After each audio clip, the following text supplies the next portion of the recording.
Extremamente importante. Você sabe que já há um tempo a gente vinha sabendo de soropositivos de pessoas com HIV que faziam uma contaminação. De que jeito? Carimbando. Esse era um termo tão triste da gente depois que a gente entende. Por quê? Porque essas pessoas que sabem que são soropositivas, elas contaminam outras pessoas de propósito. De que jeito? Tentando convencer o parceiro a ter uma relação sexual sem a camisinha. E caso esse parceiro não concorde, algumas pessoas perfuram a camisinha para contaminar o parceiro. A gente fez um resumo sobre esse assunto, dá uma olhadinha aí. Em 1980, uma doença até então desconhecida assombrou o mundo. Na época, a epidemia de AIDS estava lançada. Atualmente, a doença apresenta um novo panorama.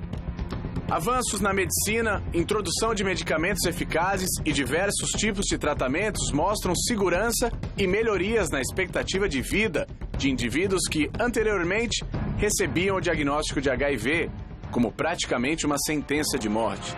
Porém, o recente surgimento de um grupo denominado como Clube do Carimbo chamou a atenção de toda a mídia. O clube é formado por um grupo de soropositivos que transmitem o vírus HIV de propósito. Os integrantes se reúnem em sites e blogs para trocar dicas e técnicas de como transmitir a doença no ato sexual sem que o parceiro perceba. Na sua opinião, o que leva um carimbador a praticar esse crime? Acho que talvez eles pensem que, porque eles têm, às vezes eles podem ter pego de uma forma que eles não gostariam, e às vezes por maldade mesmo, ou por maldade ou por se sentir muito mal, por ter pego dessa forma, quem sabe? Quase uma vingança com o mundo, digamos assim, pode ser. Mas é uma forma bem egoísta de se pensar, né? Infelizmente é uma falta de, além do amor próprio, é uma falta de respeito, né? Não só para consigo mesmo, mas para com qualquer outro ser humano. Isso não é de Deus uma coisa dessa. Além dos carimbadores, existem também os caçadores de vírus. Pessoas que por algum motivo querem e procuram ser infectadas com HIV. Seria talvez um fetiche? Uma sensação de aventura? Acho que isso não tem perdão. Você tá lá saudável, ter a sua vida, uma vida estável e de repente você procurar uma coisa dessas. Infelizmente, acho que isso é um suicídio. Falta de Deus. Com certeza, falta de Deus. Acho que você buscar algo que infelizmente vai te levar à morte, prejudicar, que numa situação dessa não é só você que sofre, né? A sua família, os seus amigos, o seu parceiro também, infelizmente, se acaba tornando um prisioneiro. Então, é um convívio todo. Eu acho que a pessoa, além, né, de não ter amor próprio, é uma escolha dela. Ela acha que vai ter cura, né, até mesmo pelo fato da medicina estar avançando. Desde a descoberta da doença, a sociedade luta contra o pior dos males, o preconceito.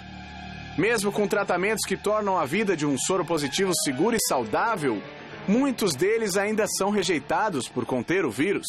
Hoje em dia tem os coquetéis. A pessoa acha que ela vai sobreviver um pouco mais, aí ela não se cuida. Você acredita que as vítimas devem se conscientizar e fazer uso do preservativo ou o clube deve ser investigado?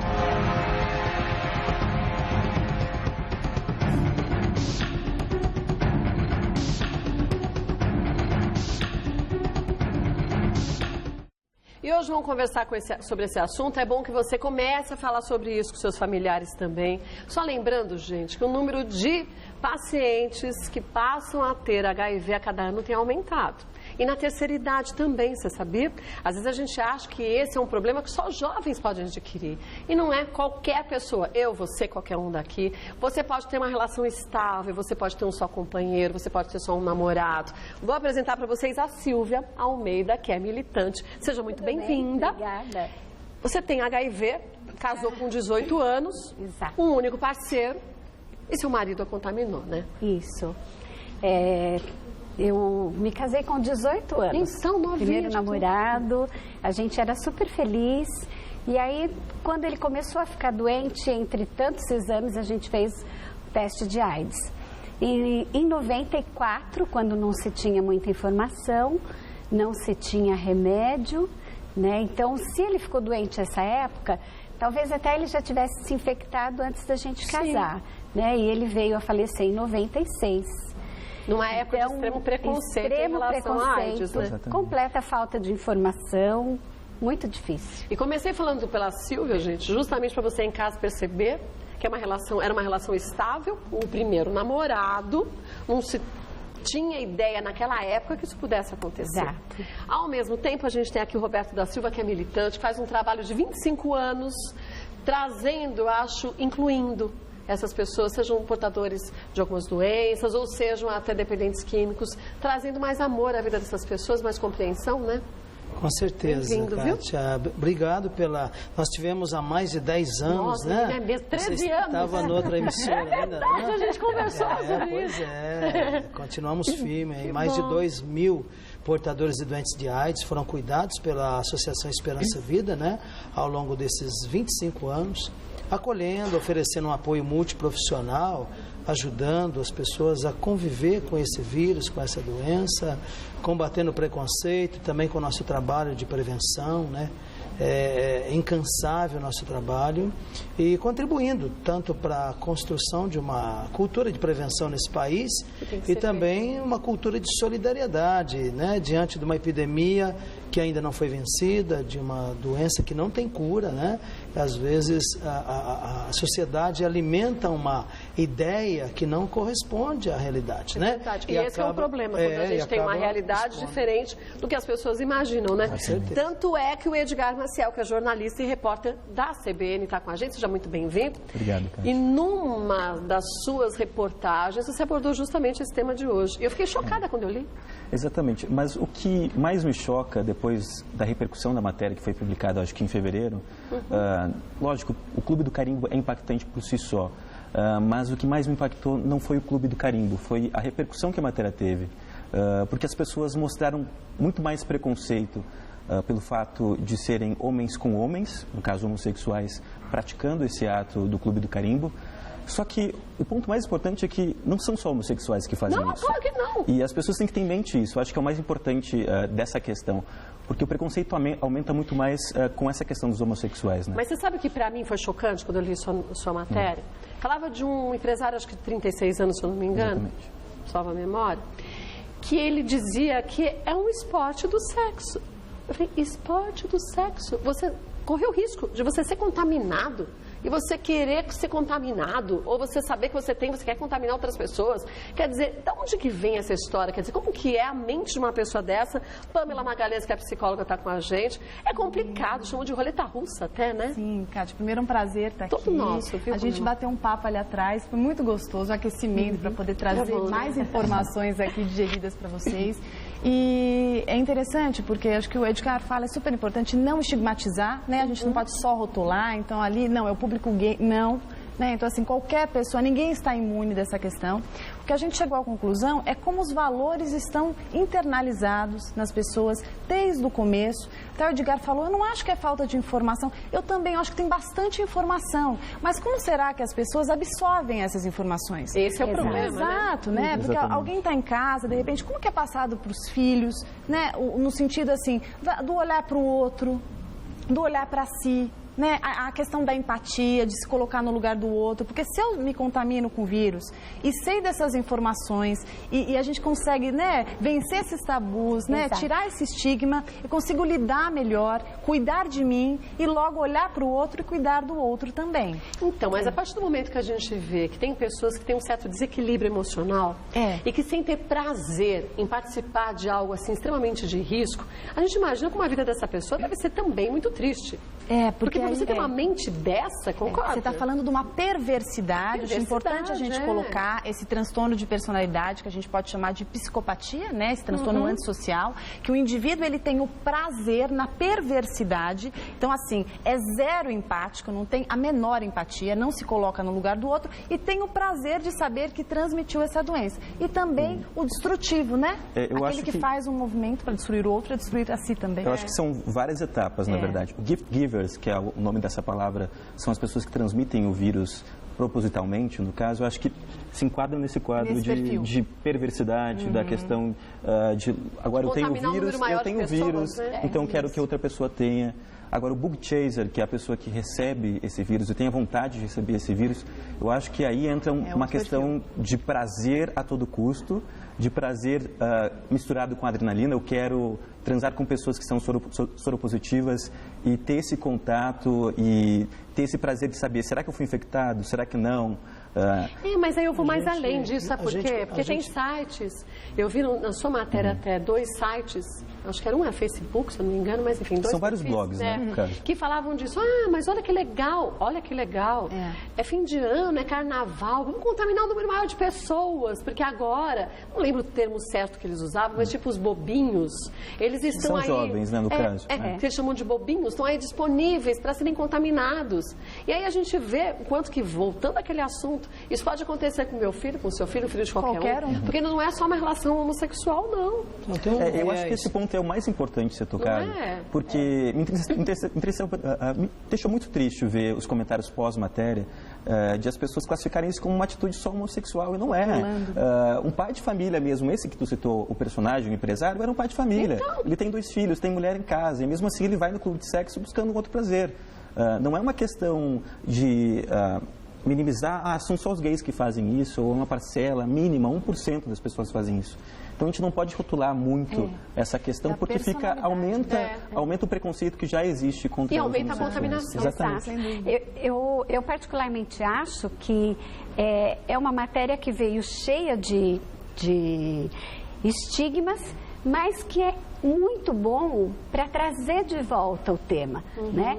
Porque existe, a gente estava até comentando ali, a gente nunca pensa na corresponsabilidade da nossa parceria, né? A AIDS, a partir do momento que não seja um ato de violência, ela é consensuada, ela é responsabilidade dos dois. Então a gente até estava brincando, né? Tenha sua própria camisinha, saiba da sua sexualidade, conheça, olha, se acontecer alguma coisa, não vou resistir. Então tenha o seu próprio preservativo.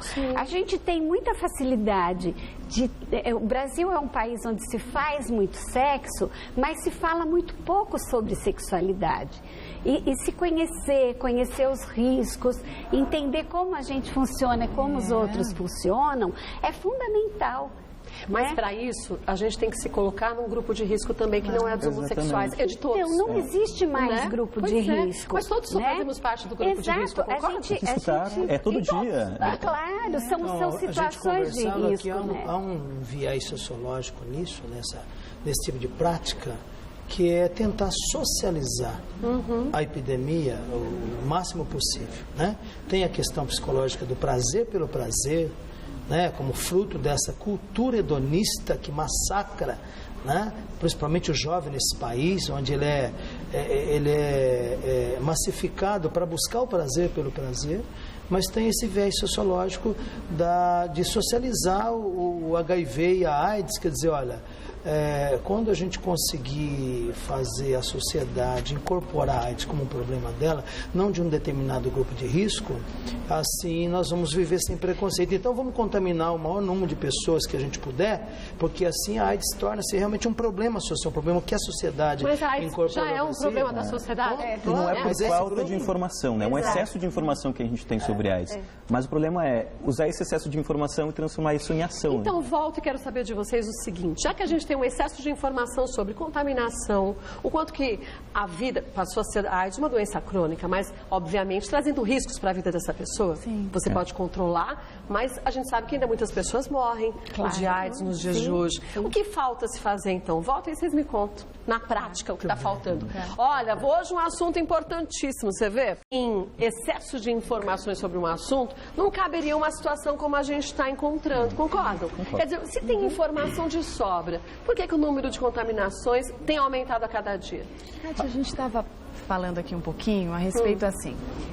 Hoje em dia, quando uma pessoa ela contamina o vírus HIV, existem informações, né? Mas o quanto é disseminado, assim, a forma dessa pessoa viver com o vírus, né? Como ela lida com aquilo. Então, né, a gente, não, tudo bem, então vai fazer uso do coquetel e vai viver, vai sobreviver, mas como que é? Qual o sofrimento está envolvido? Quais são os riscos de passar para outra pessoa? Então, outro elemento para ser colocado nessa questão do carimbo é assim, A partir do momento que eu tenho HIV, eu me sinto muito sozinho com aquilo. Né? E a ideia de carimbar é como se eu tivesse a sensação que mais pessoas estão com aquele vírus e assim eu tenho uma sensação de pertencimento. Eu vejo que mais pessoas estão contaminadas e eu tenho uma sensação de que eu não estou sozinho. Será que é isso? Não é maldade? Mas é quase isso também... Se eu me ferrei literalmente, então agora no número maior de pessoas que eu consegui também lascar, tudo bem melhor? Também, acho que tem gente pra tudo, né? Não tem. E é quase unânime entre as pessoas, pelo menos que eu conversei, é de que, nossa, o vírus hoje não mata mais. Então, por que eu vou ter esse cuidado? Por que eu vou ter um cuidado de usar camisinha se eu posso transar sem camisinha para sempre, ter um prazer maior? A gente sabe que sexo sem camisinha é mais prazeroso. O imediatismo do prazer, né? O imediatismo tem suas consequências. E você vê a consequência na prática, né? A gente lida com a dor, sofrimento lá todo dia, né? Quando você falou de informação, o máximo que a informação consegue, principalmente a informação destituída de valores, é conscientizar as pessoas. Sim. Mas convencer a pessoa para ela mudar uma atitude, um comportamento de risco diante de uma situação de risco, isso depende de valores. Aí você olha para as campanhas públicas de massa que o governo já veiculou este ano, apenas uma campanha ela tocava nos valores, 99, por exemplo, né? Me lembro que um casal num barco e a frase embaixo dizia assim: a prevenção começa pelo diálogo. Tá vendo? Então a camisinha foi colocada no lugar dela, apenas como um meio entre outros meios de prevenção. A prevenção começa pelo diálogo. Converse, aprenda e viva sem AIDS. A única campanha que tocou num valor importante, diálogo. As pessoas não estão dialogando até para negociar o uso do preservativo. Eu concordo Então isso vem antes. Sem valor, a pessoa não tem motivação. Ela fica impermeável para mudar um comportamento, uma atitude dela diante de uma situação de risco. Então, enquanto as políticas públicas não olhar para isso, que os valores são fundamentais, para provocar uma mudança de comportamento, uma mudança cultural, o Brasil vai continuar sendo, ultimamente agora, o único país do planeta Terra onde a AIDS sofreu um crescimento, principalmente entre os jovens. Todos os países, inclusive os países da África subsaariana, teve uma queda, porque lá eles estão voltados para a questão dos valores e para a mudança do comportamento. Eles estão investindo tudo nisso. Aqui não. Aqui acreditou-se muitos anos, agora isso é colocado em dúvida, porque os números vão na contramão, que a mera distribuição de camisinha, a massificação do uso da camisinha, a gente iria conseguir conter o avanço da epidemia. Mas tem muita gente que não usa. Eu acho que são duas fases. Pega a camisinha, mas não usa, né? Eu acho que são duas fases. Eu acho que o governo brasileiro investiu corretamente no começo da epidemia de insistir nessa campanha da camisinha, porque é o meio mais fácil de proteção e é o meio que as pessoas têm mais acesso. Complementar, mas agora acho que a gente vive um segundo estágio de pensar um pouco uma estratégia diferente, como tu disse, a questão dos direitos morais, a questão dos valores, da educação, de como usar isso. É o que a gente estava conversando lá fora. Eu acho que existe muita informação, mas elas estão na superfície. Tem camisinha, a maioria não usa.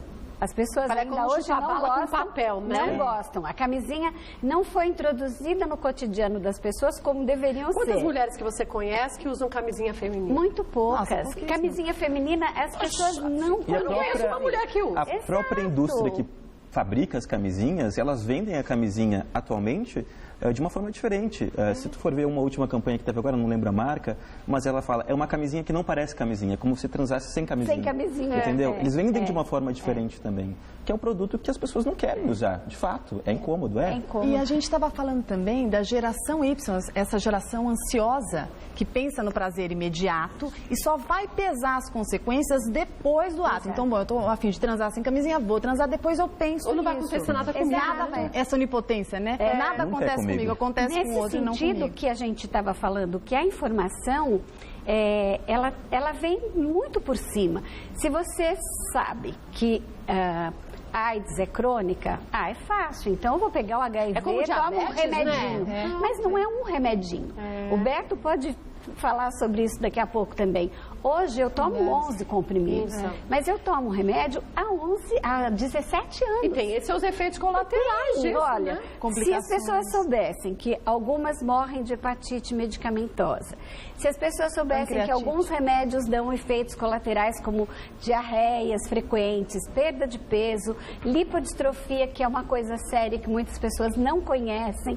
Então, eu acho que aprofundar essa informação para se realmente introduzir a camisinha e evitar o HIV é que está faltando, né? Tem pessoas que não têm nada. Hoje eu não tenho mais efeito colateral nenhum. Meu organismo já acostumou com o HIV. Mas tem pessoas que têm mas tem pessoas que têm ainda. Né? Tem pessoas que... Eu perdi uma amiga de hepatite medicamentosa. Então, assim, a AIDS é diferente para cada uma das pessoas.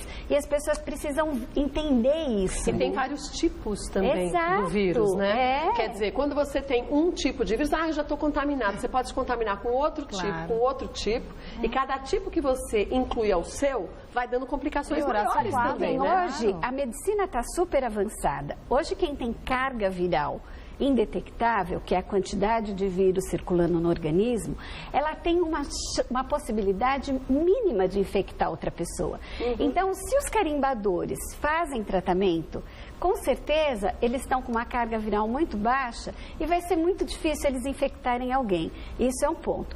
Por outro lado, se eles não fazem uso de medicamento, em breve eles vão estar adoecendo. Sim. Porque é isso que acontece com quem não tem adesão ao medicamento. Exatamente. Né? Eu acho que tem um outro ponto muito importante que eu acho que a gente não tocou ainda, é a questão da criminalização da transmissão intencional. Sim, porque a nossa legislação dá de 1 a 4 anos de prisão, pelo menos. Exatamente, só que criminalizar, o ato não é criminalizado. Agora, tem um projeto de lei... A intenção é. Tem um projeto de lei no Congresso que está sendo votado para criminalizar qualquer transmissão de vírus. Isso é errado. Isso é muito errado. Isso é errado mesmo porque às vezes, você tem a prova de que a pessoa foi contaminada ou naquele julgamento, mas você não tem nenhuma prova anterior de que ela já tivesse feito um teste. Porque existem contaminações que você fica com o vírus que não está se manifestando, você só consegue através dos exames depois de um tempo. Muito importante é que a criminalização vai diminuir muito o acesso e a vontade das pessoas fazerem um teste. É verdade. Porque o momento que tu criminalizar um ato desses, tu diminui o teste, tu diminui as pessoas que vão se cuidar e tomar os comprimidos, os medicamentos, ou seja, tu cria uma cadeia de aumentar a expansão do vírus, né? Vai estar fazendo um desserviço, né? E o que a gente quer é justamente o oposto desse desserviço. Exato. O que a gente quer? A gente quer que as pessoas comecem a compreender que qualquer pessoa pode estar dentro desse barco. Claro. O que vai livrar um ou outro é a quantidade de informações corretas. Agora, exatamente. É bom a gente lembrar disso, não é qualquer informação. Se o uso de camisinha é importante, que vai te livrar, não só, gente, da AIDS, mas de outras tantas doenças sexualmente transmissíveis, a pergunta é, por que não usar? Não é? Olha, infelizmente o nosso programa acabou. A gente tem esse assunto que é tão importante. Queria reconvidá-los para a gente continuar a falar sobre isso. Ótimo. Esse é um assunto, gente, que nunca deve ficar fora das conversas familiares. Então, aquilo que o Roberto disse muito bem, é o diálogo que tem que ter em toda a família, mesmo que seus filhos sejam pequenininhos. É quando eles são pequenos que a gente começa a incutir isso na cabeça deles. Eu queria agradecer a Pamela Magalhães. Obrigada pela participação. Obrigada. Tem o site da Pamela, que é pamelamagalhães.com.br. Agradecer ao Edgar. Obrigada pela participação. Parabéns pelo teu trabalho. Obrigado. Viu? Agradecer a Silvia também, que faz um trabalho maravilhoso de prevenção. Ela está terminando as redes sociais dela. Assim que tiver tudo prontinho, eu passo aqui no Mulheres. Agradecer também ao Roberto da Silva, que tem um site que é o www.esperançaevida.org.br. É um trabalho fantástico que ele faz já há 25 anos, que tem colocado essas pessoas, de fato, no seu lugar, dentro da sociedade. Com certeza, Roberto? resgatando a saúde, a dignidade, a cidadania, né? E oferecendo essa possibilidade de recomeçar a vida com HIV. É verdade, parabéns. Deixa eu mandar um beijo pro Celcinho Cardoso, que trabalha com a gente aqui, para ele e para Ana Paula. Nasceu o filhinho dele, parabéns! Papai novo, é o Felipe. Eu tenho o Felipe em casa, bebe quieto. Oh, meu Deus. Um beijo pra você, viu, Celcinho? Olha, amanhã a gente espera às 14h, vem cedo pra você não perder nada. Amanhã tem roda de fofocas. Amanhã tem o Abrindo o Jogo muito legal. E amanhã tem Jurandir Afonso, uma daquelas receitas que a gente adora, super práticas, mas super gostosas também, tá? Beijo, obrigado pela tarde, pela companhia. A gente se vê amanhã. Obrigada mais uma vez, viu?